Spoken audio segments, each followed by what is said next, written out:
it's good in both series. How tough is it to walk away from that? I mean, that was a really good opportunity there for you. It was a great opportunity, and I felt like it was really coming down to the end of the race, and was feeling comfortable with the position that we were in. I wasn't pushing too hard or anything. I thought Justin had started coming back to us, and I was beating him pretty heavily in the braking zones. And when I got into 12, he had kind of missed the corner a bit there, and it just opened up a little bit of air on my nose, and I got turned in, clipped the inside wall. And the funny part was I talked to my dad about it on the way down there, just how naturally we look for air for the nose of the car. And you got to really stay in line with that guy in front of you, because he's probably going to be taking as much track as possible. And in this instance, he didn't really take as much track as possible. I got my car rotated good, and I was trying to get a little bit more for exit value, and clip that inside wall. That was the last thing I was thinking about in that situation, to put us in that kind of position. So it was unfortunate for sure. Was bummed, but proud of how far I've come as a road course racer, and feel that we can go and compete at any of the road races now. You obviously, in this sport, there's always a next race, but how tough is it to get over something like last weekend when you've had a season like this where there may be more opportunities, but boy, that was a really good opportunity to get a win and get a playoff spot? Yeah,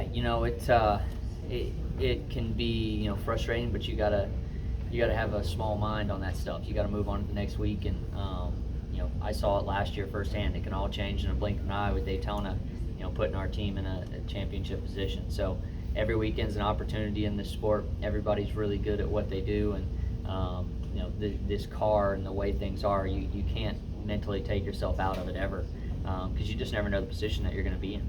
Your grandfather was testing the Harvick 2001 car earlier this morning. How cool will that be to see tomorrow?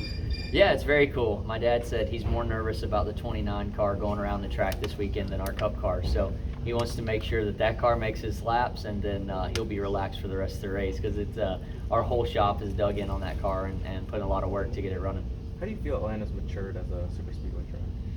I think we're still trying to figure that out. It's still pretty fresh in all of our minds, because it's only been a third race, three or four races now, and as it ages and the Atlanta hot summers hit it, will it be a Daytona of old where you got this really slick track where people are trying to run fast in a speedway style setup, or does it you have to start taking the trim out of your car and put more downforce in it to really focus on handling? Right now it seems like the grip's still there, and we're still probably focused on speed.